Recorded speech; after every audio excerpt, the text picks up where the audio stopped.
Amadlala ngikwazi okunye ukusiza umuntu ngaphandle kaJesu.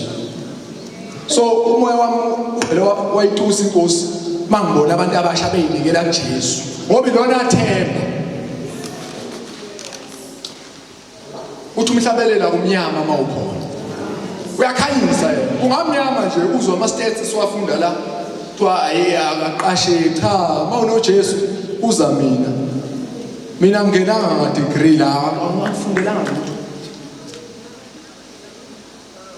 Aphandle kweziqu ze-public management engazenza nenkosi. Kodwa ngisho la ngikhona mfundisi Madlala ngicela ukusho ngimemezele.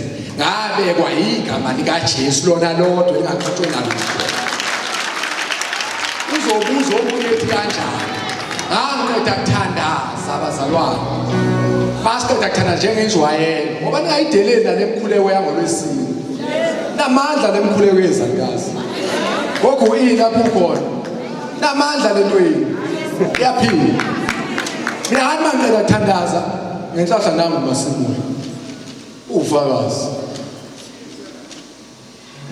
Ngabatshela ngathi mina uNkulunkulu uthe ngonyaka ozayo. It was 2023. Ngonyaka ozayo ngalesi sikhathi.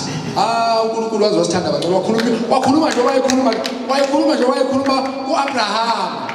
Wathi ngalesi sikhathi ngonyaka ozayo ngiyokunikeza iposition ongeke uyi-apply. Uyofonelwa. Angakela ucingo lami thola kuye eThekwini. Ngithunywe laba onyamboza ababengithumile babumthetho ngiyabingelela. Bengithume entweni engangahlangene nayo. Kanti izulu elaselibathintile ukuthi hayi tshela lo eThekwini ngimfune eseThekwini kufanele interview. uJesu uyikho konke kukho konke. Akanandaba na degree, akanandaba na doctorate, akanandaba